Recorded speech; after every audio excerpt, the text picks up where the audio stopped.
Okay, a very good morning to everyone here, and thanks our deepest our appreciation to Sister Huah. Today she will be sharing with us the basic understanding of Lotus Sutra. So without wasting any further time, let us welcome Sister Huah. Good morning, Sister Huah. Pass the mic to you now. Okay, thank you very much. Members of Tzu Chi online today. I'm Huah here, and a very good morning to all of you. And first of all, it's my pleasure, and I would like to take this opportunity to thank all of you, especially the officers, the management of the mission of education, for inviting me to to share and learn with all of you. Because why I say I learn, because I need to prepare this presentation. So I have got to source a lot of this information so that we can share and learn together. So thank you very much for giving me this opportunity. And I hope that you would enjoy this session as much as I do in making this presentation. Okay. So first of all, because I do not know all of you really well, I suppose. I don't know who you are actually, but I don't know what religion you are, but never mind, because I believe if you are able to come to join Tzu Chi, I'm sure we have this kind of universal love. Universal love means love transcends boundaries, race, religion, and nationality. Yeah, I'm sure you agree with me.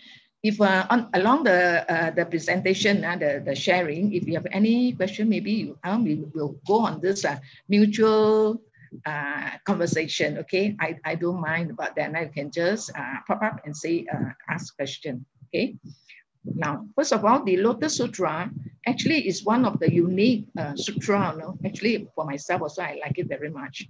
That contain the teachings of Buddha, since it states that there's a possibility for all people, regardless of any religion or race, regardless of their differences, we can attain enlightenment. Enlightenment means enlightenment doesn't mean that you just like the statue, but actually when you attain enlightenment, you are able to reach out to relieve even more people. That's precisely. So from these pictures, actually, I just want to share with you that no matter which race or religion you are, in fact, like you can see here, Master Cheng Yen with Sister Angela. You see, this Sister Angela, she is an Irish-born nun. She also ran this the mental hospital in Brisbane, Australia, for about 22 years. And so this is the 6th visit to she considered Master Cheng Yen as her old friend, Master Cheng Yen. And she has a gift for her. Sister Angela donated the copyright of the Chinese version of her autobiography to the Tzu Chi Foundation. So you see, they met in the Qingshi Abode on April 1st. And most important thing is they have something in common, right? Both left their hometown at an early age to devote their life to humanity, especially the poor and the sick. So you can see here that one is a Catholic nun and the other is a Buddhist, but they share the same spirit and common inspiration. So you see, as for Master Cheng Yen, she could even go anywhere to expound the teaching of Buddha. Because I always believe that no matter which religion, actually we also share a common inspiration. So it doesn't matter where we are. Even like in Indonesia, you can see that although it's a Muslim country, but you can see that they have the world largest Qingshi hall. And they have now the first overseas hospital also built in Indonesia. I really admire them. Really, it's really very good work, well done. And another one that I admire is this brother Wu Guangzhong. You see, way back in 1999, when earthquake erupted in Turkey. So that time when Tzu Chi volunteers went in for the relief work, this brother Wu Guangzhong actually met Tzu Chi volunteers. And when met, you see, he called them what strange people. Because why? when Brother Wu Guangzhong at that time was asking himself, why did they come? These Chelsea volunteers come to Turkey to help the victims. At that time, actually, can you imagine? Wu Guangzhong was thinking, actually, they came with an ulterior motive. But later, when this Wu Guangzhong has a chance to go to Taiwan to meet Master Chen Yan, then Wu Guangzhong told Master Chen Yan, Turkey is a Muslim country, and I'm also a Muslim. How can I bring this ethical spirit from Taiwan over to Turkey? So this is how Master Chen Yan replied. Master Chen Yan said, when I was young, I was staying in Luye, Taichung. And every day when Master Chen Yan went to the mountain to collect firewood, and each time when she passed by the church, she would bow with deep respect. So Master Chen Yan said, I hope that people all over the world are like me. Don't put barriers in our heart. No race, no religion, no language barriers, nationality, and even skin colors. No barriers at all. So when you put all these things down, leaving just one word, this love is called love, a universal love. So since then, a Muslim has been working together with Buddhist. So regardless of one religion, I hope that when we come to learn about this Lotus Sutra, actually it's just a teaching from a good person that we are able to learn from them, no matter who they are. Okay, so maybe I could let you see, even Master Chen Yan also cherished Quran very much. Wu Guangzhong presented this 500 years of the Quran to Master Chen Yan.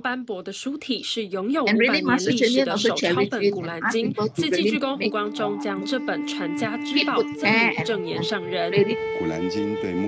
polish it so that they can 珍贵的一个真主阿拉的礼物。那这个古董呢，是我们在伊斯坦堡的这个旧书市场里面碰到的，然后找到的，曾经也被台湾博物馆收藏过哈。我相信在慈济能够把这一个传家宝能够保护得更好。That's why you can see in 慈济 no doubt we are a Buddhist. 古兰经被穆斯林视为是真主对人类最后的启示，虔诚礼拜，感谢阿拉创造万物，赐予人类丰沛的智慧，也是生活和心灵的依归。不过深入相较后发现，佛教与伊斯兰教有着相似点。伊斯兰教是一个爱好和平的宗教，从伊斯兰这个字来看，它是从 salam 这个字来的。salam 是什么？归顺。So the meaning of this Islam is also like us taking. 我发现这个都是上人在教我们，这个也都是伊斯兰教的真义啊。So you can see that they presented this Quran to Master Chen Yan as a treasure. All right. So from this, I just want to share with you that indeed all religions are just teaching guides to human beings. So no matter what religion, because religions means love.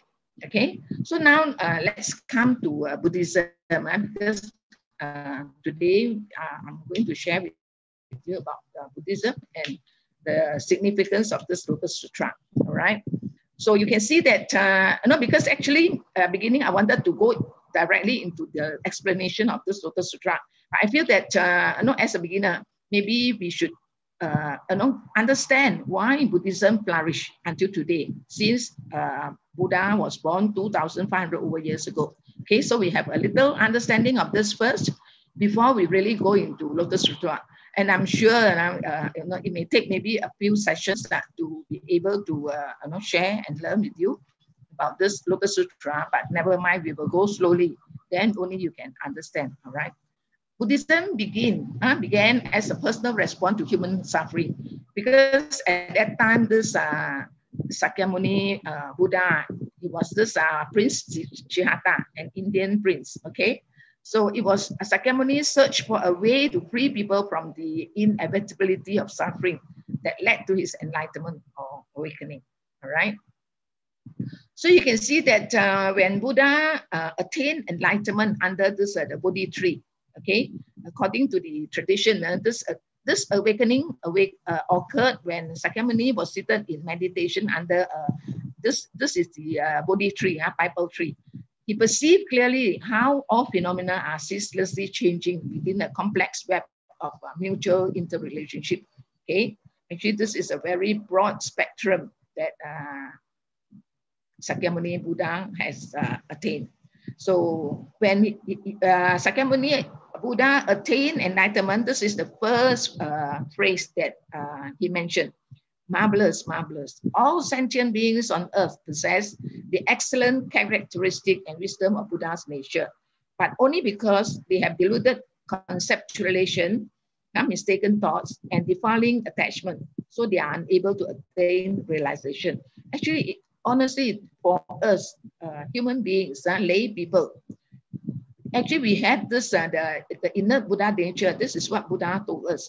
But because due to our circumstances, our livelihood, we have a lot of this defilement. We get angry once in a while, not once in a while, maybe every day. But because of this, actually, it is just like a pearl that was smeared with mud. So long as we are able to cleanse off the mud and dust, we should be able to see this clear pearl. Okay, so you see, Buddha saw that underlying and guiding this process of ceaseless change, because we are transmigrating in the 6 realms. He saw that there was an enduring law or principle which is inherent within all lives and phenomena, of course, including the lives of human beings. Okay, at that time, when Buddha attained enlightenment, this was what he realized. Okay, so from here, you see, Master Chene also told us from this Jingsi aphorism, right? I just translate for you. By awakening to this law and grasping the true nature of life, Buddha came to this world, all for the sake of guiding us. Sentient beings mean us, not only us, but even including all lives, including animals and all that. The 6 streams to self-realization that they have equivalent Buddha's wisdom and similar inner nature. This is precisely what Sakyamuni Buddha came to this human world to tell us. Okay, people could free themselves from anguish and bring their lives to a full and creative flowering. Unfortunately, because we are smeared with a lot of those impurities. Okay, the life of a person thus awakened will be characterized by compassion and encompassing wisdom. So that is why when we say that when we are studying Buddhism or whichever religion, actually most important is we have got to nurture our compassion as well as to instill our wisdom. Okay, so at that time, an effort to develop a mean for contemporary human beings like us, lay people, to confront this the rampant suffering of our age and to make the social and cultural diversity of our world a source of creativity and joy for all. This is why, that's why Buddha came for one great cause. What is that great cause? It's because Buddha knew that all human beings are full of defilement, anger, hatred, and all this. So he was here actually to purify our mind. This is precisely what Buddhism is telling us. Okay, so now we come to the essence of the Sutra of the Lotus of the Wonderful Law. You see here actually is a Mahayana. Mahayana means great vehicle. Because great vehicle, we are able not only to liberate ourselves, but we are also able to deliver our counterparts and those people that we meet to attain enlightenment. So that's why this is why it is called a wonderful law. Because when you say great, when you say great vehicle, Mahayana, means you not only care for yourself, but you are also care for people in your surrounding. Not only that we want to attain enlightenment, but most important, we also want all people in the world to attain enlightenment. Actually, this is precisely why the Lotus Sutra is so great. It's called the great vehicle because it can accommodate all people in the universe. Okay, so this is the place where the Lotus Sutra was expounded. Okay, we just listen to this song. I think it's very, very good, and then we can calm down our mind. It's called the Rauch Creek. Rauch Creek is the place where Buddha expounded the Lotus Sutra. And this place really existed, and many has gone to India to pay and take a pilgrimage.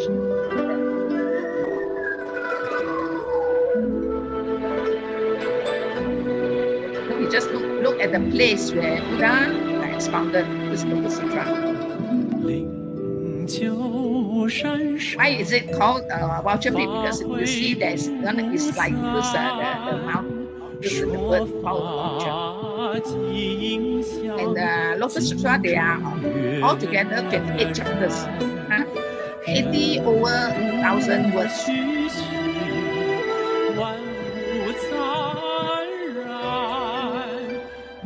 This is a place in India, okay? So perhaps we have no chance to go there, but from here we can at least have a view of the place, that's such a good place, a holy place that Buddha expounded this Lotus Sutra. So Buddha, you see, Buddha came to this world actually is just to tell us, expounded this to tell us that you can be like me, become a Buddha. Become a Buddha doesn't mean it's just that statue, but importantly is we have the passion to reach out to save more people. Okay. All right. So let's go into this the Lotus Sutra, right? The Lotus Sutra actually is regarded by many others as a religious classic of great beauty. Actually, you know, if you can understand and you can see that there are so many fine words, inspiring words that can motivate us to become a pure person. It has this classic of great beauty and power, and one of the most important and most popular works in the Mahayana tradition. Mahayana, as I mentioned just now, means great. That means we are not only caring for our own self, but we are also caring for others, hoping that every one of us can attain Buddhahood. Okay, the sutra is named the Lotus Sutra because the lotus, as you can see, lotus symbolizes the oneness of cause and effect. Okay, specifically the cause of aspiring to attain enlightenment. Because you can see, I don't know how many of you have realized that lotus flower grow from mud, and mud symbolizes, of impurities. So because these mud and mire, actually they are the nutrient to grow this Lotus Sutra. If lotus flower doesn't grow on this mud and mire, they won't be so beautiful. So that's why actually in this way we have also to take this world, the Saha world, the whirlpool of defilement and tumult, as a guiding spirit for us to improve ourselves and motivate us towards enlightenment. Okay, so the lotus flower also symbolizes the purity of Buddhahood, blooming in the midst of our ordinary life, just as lotus blossom in muddy pond water. Okay, from this you could easily understand why is it called a Lotus Sutra. Okay, basically this Lotus Sutra is going to tell us about these major things. Firstly is to express the original intent of all Buddhas. Because all Buddhas, when they attain Buddhahood, not because they have reached any higher level, but that's just that they vow, they make the vow to deliver all sentient beings. So long as there's one sentient being is not delivered, they vow not to attain, like our Tijang Wangpusa, the Buddha of this, the Bodhisattva of Earth Store. Actually, he made the vow that as long as the hell is not empty, he would not attain Buddhahood. So that's why until today, he is still called Bodhisattva. Bodhisattva means people who reach out to save life. Okay. Secondly, it expounds the great Dharma of the one vehicle. Why one vehicle? Because actually in Buddhism, you have a lot of different lines, school of Buddhism. Maybe you have this where people focus on meditation, or people focus on this chanting the Buddha's name. Whereas in Tzu Chi, actually, Master Cheng Yen has given us this is to practice on the Bodhisattva's path. Okay, this is very unique. So that's why it is called the great vehicle. and the only teaching that leads to the attainment of Buddhahood. Yeah, this is mentioned in Lotus Sutra, that all people can attain Buddhahood. This is really very, very significant. Okay. Now, the wonderful Dharma of the Lotus Sutra is that all living beings, whether they realize it or not, whether you know it or not, you have the capacity to become enlightened. Yeah, this is mentioned in this Lotus Sutra. Okay. Everyone, without exception, can unlock the perfect wisdom and great compassion that reside in the depth of life, inside our mind. Okay. The Lotus Sutra also teaches that the life of a Buddha transcends our ordinary way of thinking and is beyond birth and death. That means we transcend the cycle of rebirth. Okay. Now, Buddha himself is actually, he is also emulating this, telling us, coming to this world as a human being, all right, born in India as an Indian prince, is to tell us that, you see, human beings can attain Buddhahood. It's simple as that, all right? Because this is in actuality, and the eternal Buddha who is always present in our lives, leading us to the realization of our own inner Buddhahood. That's why you can see that in the story of Buddha. He was born, all right? Then he grew up, and then he also get married, and he also has a son. Why do Buddha has got to perform all this to show us? Actually, Buddha is just telling us that I'm also just as ordinary as all human beings. And ordinary human beings can be like me, as long as you practice the path. I think this is the mightiest of Buddha that I highly and greatly admire. Because Buddha doesn't say that I'm almighty, you all have to follow me. But he said that as long as you practice the path, you are like me. You are able to attain Buddhahood. To me, I feel personally, this is great. Okay. So another concept introduced by this Lotus Sutra is the idea that Buddha is an eternal entity who achieved Nirvana years ago. Actually, Buddha is the ancient Buddha, because Buddha has already attained enlightenment. All right, but Buddha purposely come to this living world, the human world, just to tell us that, you see, you can be like me. But willingly choose to remain in the cycle of rebirth, coming back to 2,500 years ago, to help teach human beings the Dharma time and again, repeatedly, teaching for 49 years, just to tell us that, please, you just have got to follow what I do, and you can be like me. I see Master Chenin also, appear, to us that she is also working hard. She also grow up, from this.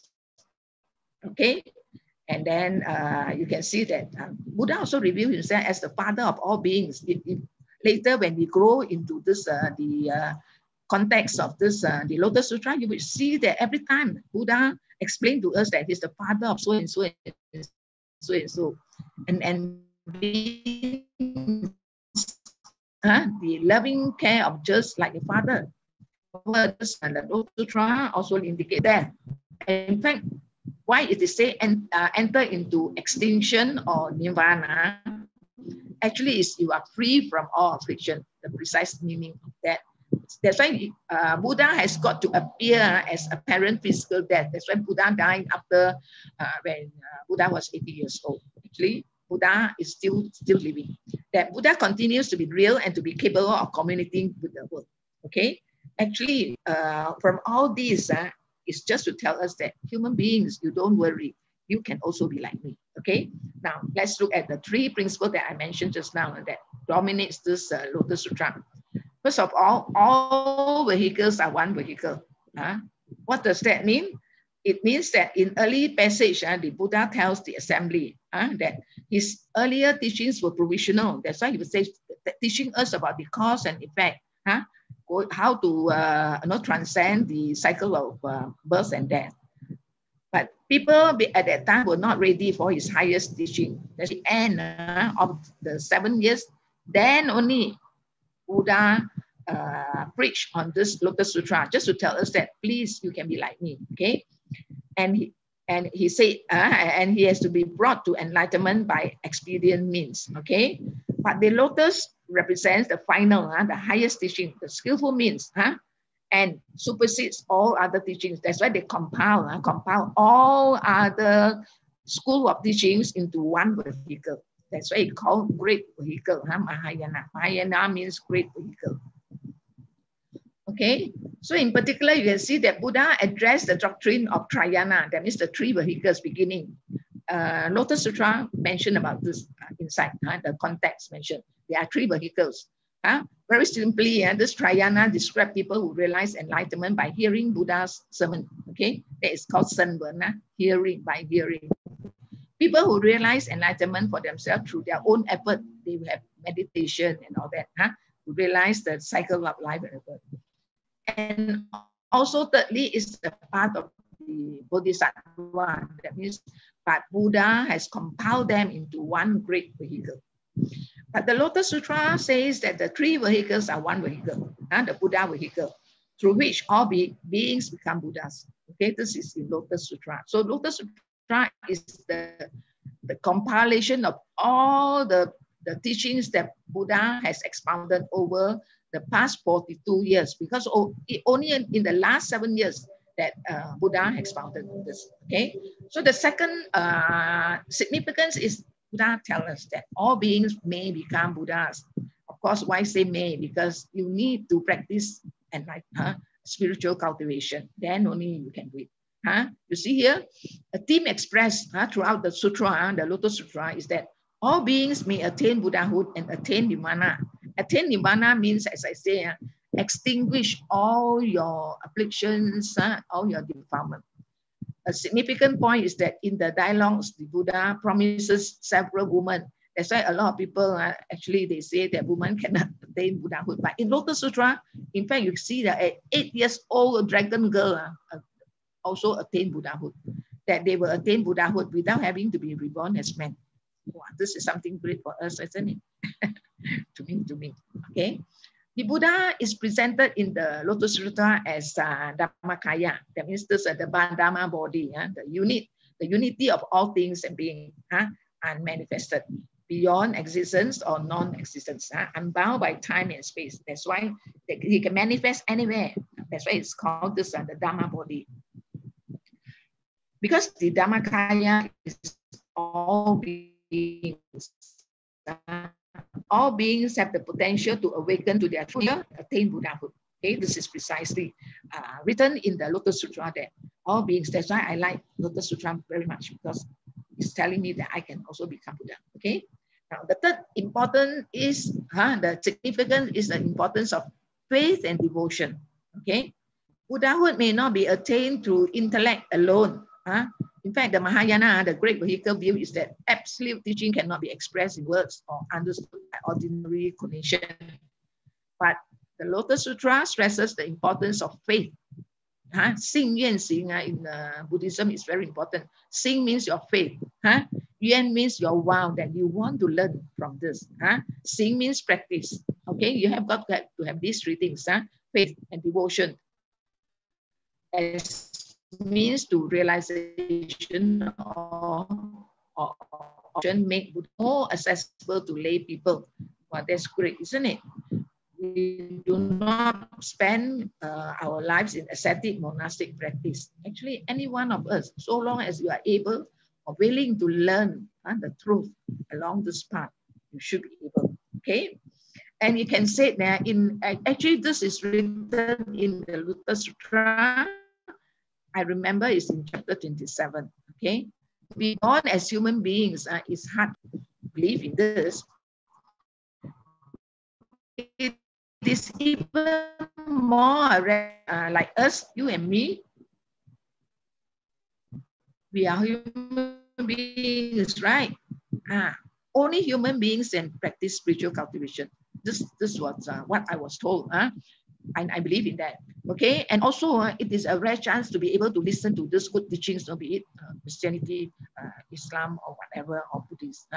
And we are able to meet such a good teacher like Master Cheng Yen. See how fortunate we are. So we have got to be grateful, that we are able to be born as human beings. and we are able to listen to the Buddha Dharma, and we are also able to meet a good teacher. Just as, like there's a verse, a very, very important verse in Buddhism that says, life is impermanent and within a breath. All right? Life already. Watching the sunset, we are reminded not to idle time away in this precious life. All right, just as I said just now, life is impermanent and within a breath. All right? Watching the sunset, we are reminded not to idle time away in this precious life. Once this life comes to an end, it will be difficult to come by again. You see how difficult it is. Actually, this is also described in the Lotus Sutra. Okay? That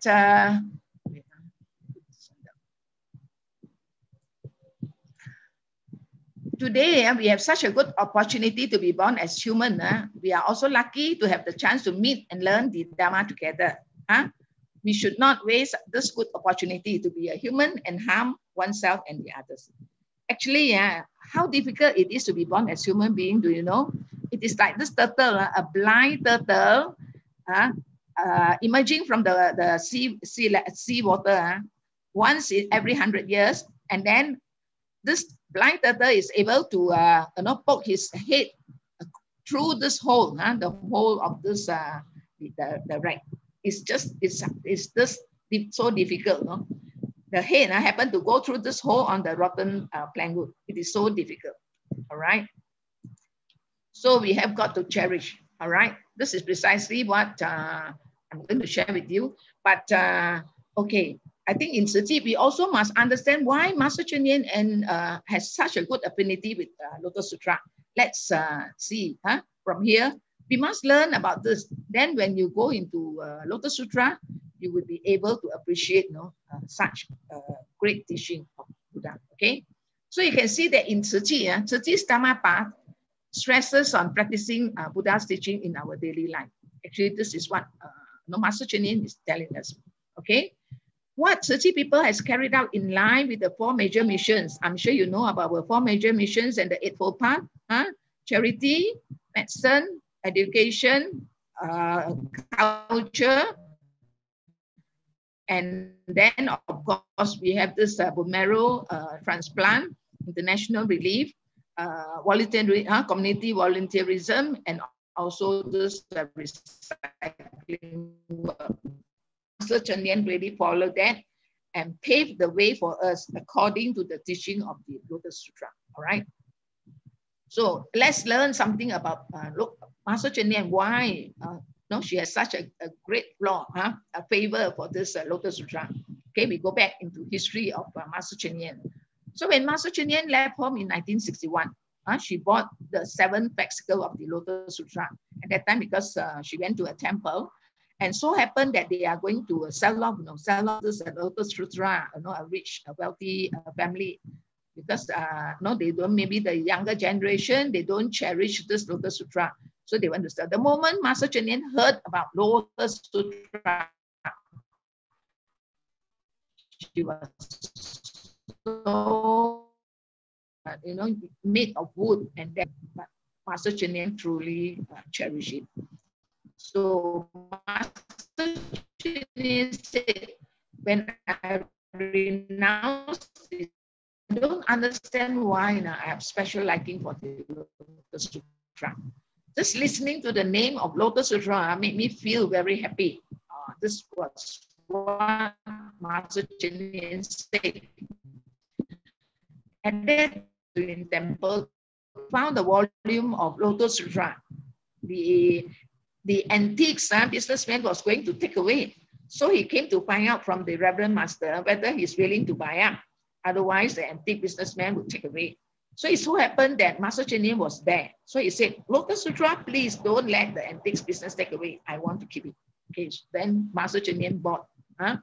So Master Chuen Yen said, when I bought it, I saw the volume was made of this wood sheet into foldable pages. Actually, in ancient time, all sutras, they are into foldable minds on the surface.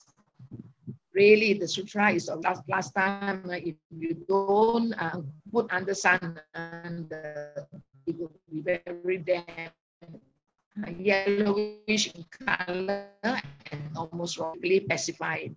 So that's why you can see that now why Master Cheng always use the word pacify. You know why I've designed the statue of Buddha pacifying the planet. You see, this is from there, since the early days. This is related to that time. When I received the Lotus Sutra, I felt a heartache. I felt as though I'm using my hand to pacify the surface of the world. So I always like to say pacify. The feeling of pacify is very good. This is a kind of affinity. Talking about the Lotus Sutra, my heart is especially excited, as though jumping up with joy. Actually, this is what I just translated from Master Cheng Yen's speech. Okay, so way back in February 1963, Dhammas ordained is to take up the full precept because although they took ordination, but important thing is they have got to undergo this 32 days, 32 days of precepts. Then only they are considered true Sangha or this Sangha group, you know. So at that time, because Master Cheng Yen wanted to go for this full ordination, so that's why she went to this Lingqi temple in Taipei. But before the ordination at the Light of Wisdom Dhamma Hall, Master Cheng Yen took refuge under this our grand master, the Venerable Master In Sun. He told her, "Fate brought us together. Since you choose to become a nun, you have to commit to Buddhism and devote to all sentient beings in your life." So only 6 words, Wei Fo Jiao Wei Zhong Shen, means you have to work, devote to Buddhism and also to work for all sentient beings. With these 6 words, Master Cheng Yen quickly rushed because the time is running short. So she has got to rush back to this Lingqi temple to take her ordination, the 32 days ordination. So with these 6 words, Master Cheng Yen has got to work on it life after life. Okay. You see, Master Cheng Yen also recounted that during those days in 1966, after come back from the ordination, Master Cheng Yen recounted her spiritual cultivation practice during the early days by prostrating the Lotus Sutra and experienced the phenomena of the mind calm and clear when she meditated. Okay, this was also expounded in this the Sutra of Infinite Meaning. Sutra of Infinite Meaning. The mind calm and clear. So you can see that when Master Cheng Yen returned to her small wooden hut, you can see in this Fengling village in Hualien, Master Cheng Yen started prostrating every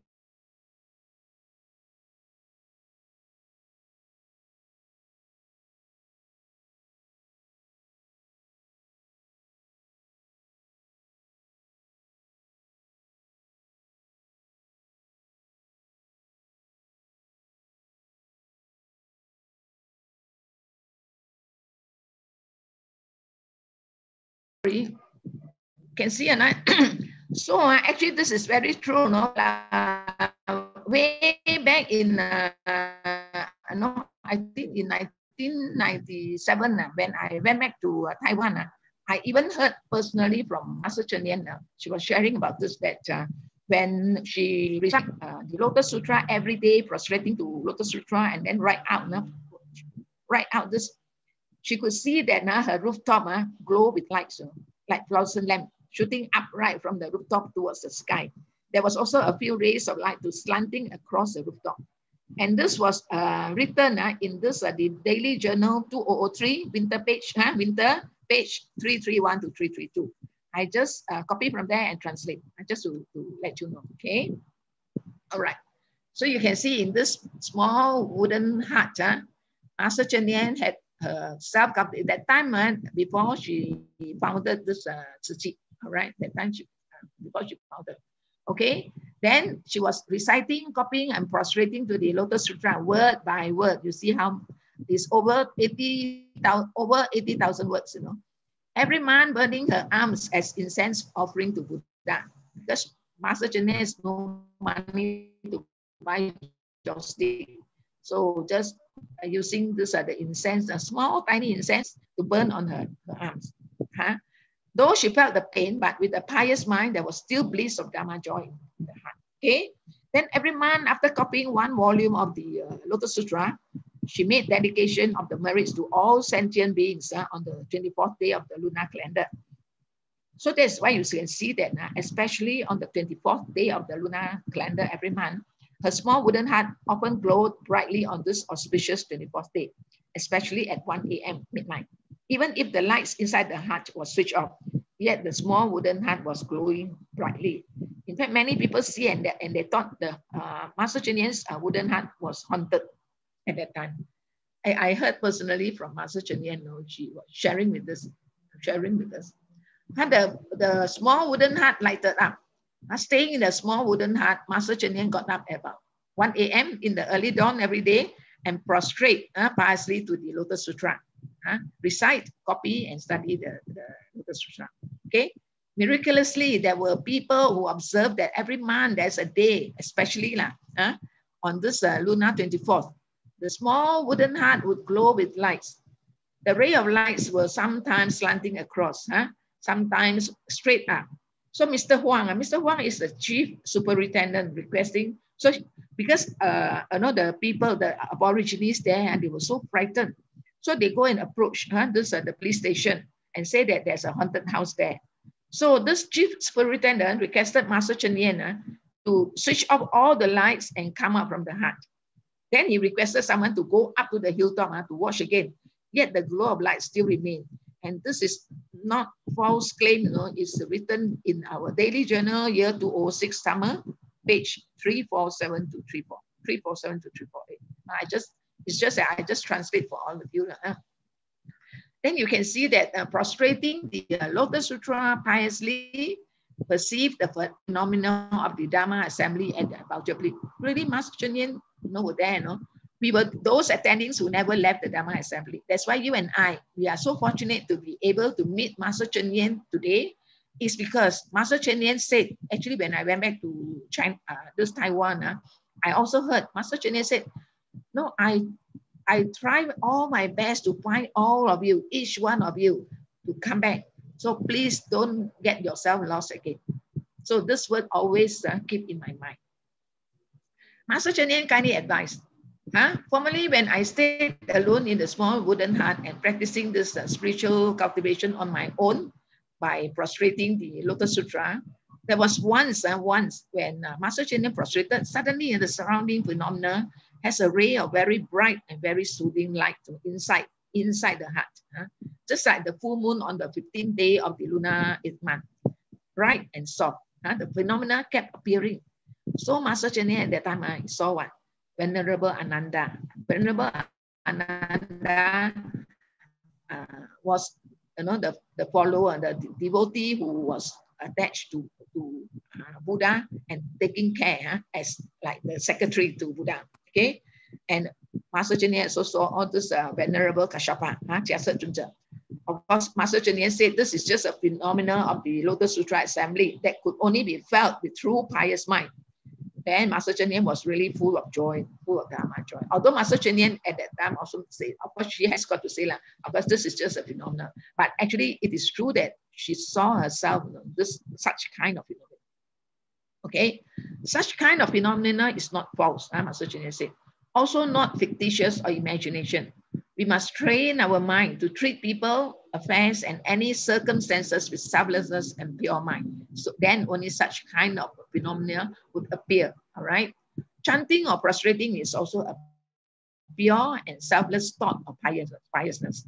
So each time when prostrating the Lotus Sutra Prelude, the Lotus Sutra Prelude is what Tzu Chi volunteers are practicing every day and we are prostrating. So maybe in the next session, Friday, I will share with you about this Lotus Sutra Prelude so that next time when you have the opportunity to prostrate, at least you can understand what is it all about, what is the meaning there, all right? Friday, I will share with you about this, the Lotus Sutra Prelude. So we must treat this way place. Way place means the spiritual practice ground, like Tzu Chi. This the Jingsi Hall, okay, as the Dharma assembly at Baljapik. Now we must visualize ourselves. And we are present at that time when Buddha was expounding the sutra. Instantly spreading across 3,000 rims. This was extracted from the daily journal, year 2008, spring, the spring one, page 741.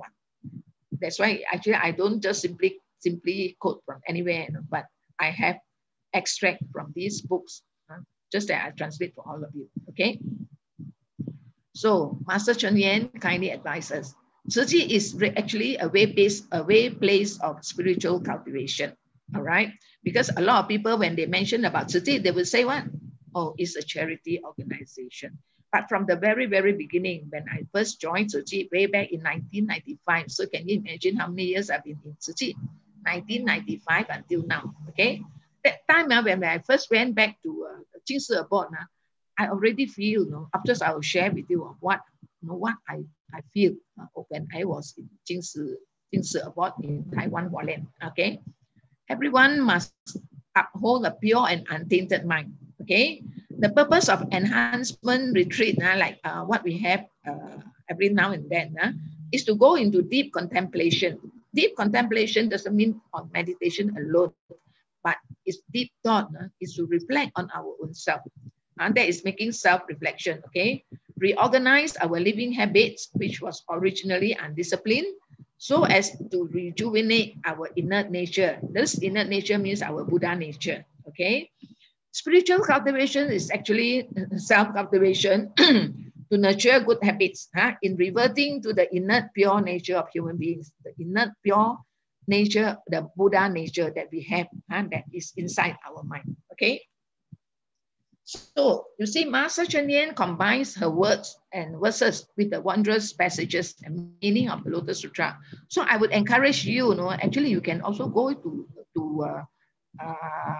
watch this, the Wisdom at Dawn, Jing Si Cheng Yu, because now it's very good. It's having this the English subtitle, so you can easily understand, I'm sure. All right, so you can just go and have a look. Okay. Then Master Cheng Yen's teaching on the Lotus Sutra actually basically is to express the original intent of all Buddhas, and that all living beings can attain Buddhahood, to expound the great Dharma of the one vehicle, the only teaching that leads to the attainment of Buddhahood. Okay, Master Cheng Yen, that's why Master Cheng Yen favors this Lotus Sutra so much. So in this program, Dharma Master Cheng Yen also combines her own words. Actually, when you listen, you would be able to understand.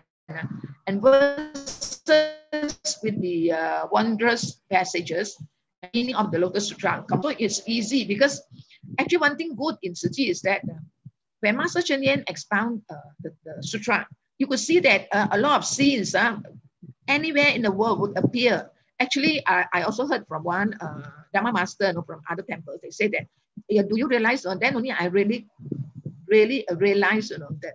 You see, like when Master Cheng Yen expound the teaching, there are so many scenes, and actually, of course, we have got to be grateful to this the documentary team. They are able to present just as quickly as Master Cheng Yen expounded the real situation now, so that we can fully understand the past. This Lotus Sutra, some 2,500 years ago, now we can relate to the current situation. Then we can understand even better. I think this is only what Tzu Chi can do. To me, I feel, because so far I've also listened to a lot of Dharma talks. I see that only Master Cheng Yen, when she talked, you could see, scene from Turkey, after scene from Mozambique, scene from anywhere in the whole world, you can see. All right.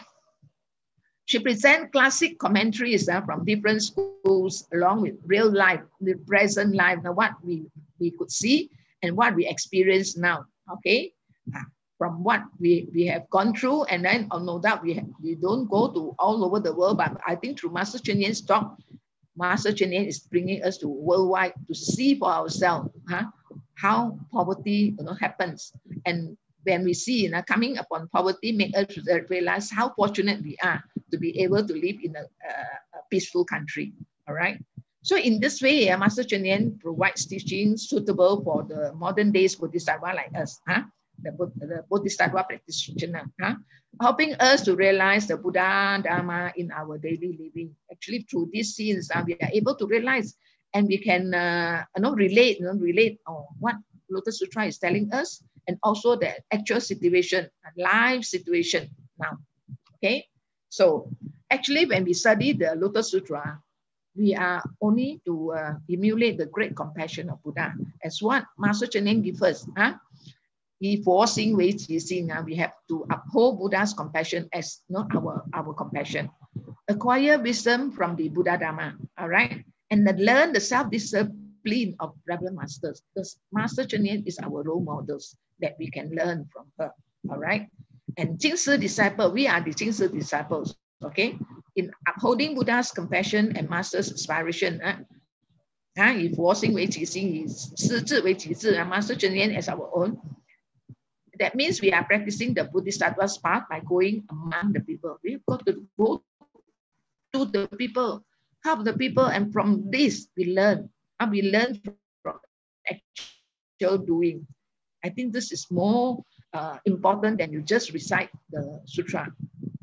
And I can tell you that in the Lotus Sutra, they are using a lot of those prose and parables so that we can understand even better. And in the Lotus Sutra, actually, there are 7 parables that appear in this. And these parables, later, maybe I will go through with you in other sessions, not today, perhaps because time is running up, about these 7 important parables. Then you can understand even better about what Lotus Sutra is telling us. Okay, first one is the parable of the 3 carts and the burning house. In fact, Buddha has described our Saha world, this world of defilement, as the burning house, but we are not aware. These are the simile and parables that we are living in such a time of turmoil. We have got to quickly liberate ourselves. Okay. The second parable is the wealthy man and his poor son. This poor son, actually, we have the inner Buddha nature, but we don't even know. And Buddha keep pestering us, please, you come back, telling us that we are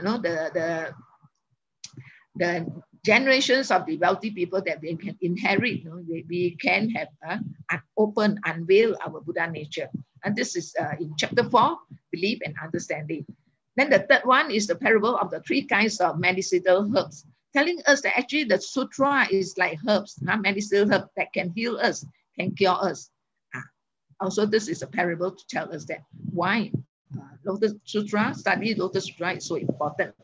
The fourth is the Phantom City. This one inspired me most, honestly. After I'll share with you when I went back to Taiwan in 1995 and the Treasure Land, the parable of the Phantom City.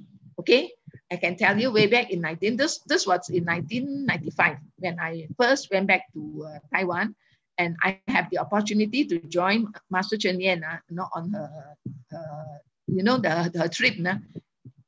During that time, Master Cheng Yen went on her trip around Taiwan once a month for 10 days. Not like now. Now Master Cheng Yen only went out, say maybe 2 or 3 times, but last time was every month. So at that time when I went back, I have this opportunity to join Master Cheng Yen to follow her footpath. So at that time when I see Master Cheng Yen delivering her address, I could really realize, because at that time before I went to Taiwan, I recite the Lotus Sutra. Because Lotus Sutra, there are 7 volumes, 28 chapters by 7 volumes. So every day I read 1 volume. Okay. So until the 7th day, I have completed the 7th volume. And towards the last chapter, chapter 28, I saw that inside this Lotus written, when you recite for 21 days, you could see this saga coming out to teach you, to guide you personally. So I was so curious. Wow, 21 days. So straight away, I read 3 times, 3 whole Lotus Sutra, because 7 days, 1 day, 1 volume. So it's only 7 days. So I read 3 times. I recite 3 times. So it's 21 days. So after that, through now, I have this opportunity to straight go back to see Master Cheng Yen. So at that time, you see this, the Lotus Sutra, chapter 7, talking about the Phantom City, such leading people on a difficult journey, conjures an illusion of a beautiful city to give them the heart to keep going. So you can see here, this was, when I came back, I wrote about this, what my experience on this spiritual journey, okay?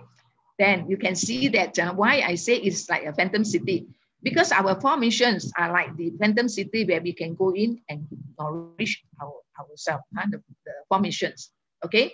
You can see that Tzu Chi's 4 major mission and 8 fold paths reflects the 4 phantom cities of compassion, kindness, joy, and dedication, which is really the most comprehensive training ground for Bodhisattva. This is what I realized when I went back that time. Propagating Buddhism, spreading moral ethics are interrelated to our 4 major missions to become the 8 major paths. Okay, important is we have to nurture our wisdom life, sublimation of personality, enhance the core value of our life. When you come to Tzu Chi, whatever you do, actually you know that you are enhancing the value, the core value of life, because you are doing something good, something wholesome. Okay, where is the way place of spiritual cultivation for Tzu Chi volunteers? A lot of people ask Master Cheng Yen. So Master Cheng Yen replied, when we are all alone, we face our own conscience, all right? At this juncture, we must be self-vigilant, cautioning ourselves to pay attention to our own arising thought and action. Because in the sutra, it's also mentioned that every arising thought and action will give an effect. It's true. Actually, action will give you reaction. All right. So this is considered the cause and effect. All right. When we are in the public, we are watching us.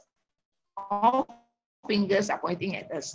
Everyone observing us. So we have to be well behaved to act as a role model. So whether it's within or outside, Tzu Chi is a spiritual, a way place of spiritual cultivation. Yeah, to me, I think this is very true. Okay, the other 3 parables are the parable of the jewel in the rope.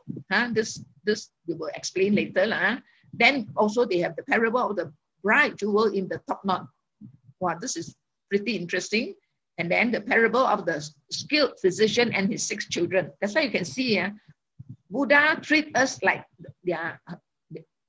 his child, like his children, guiding us all the way. But unfortunately, we are still, now we have this opportunity to learn the sutra, to meet Master Cheng Yen, we are able to understand,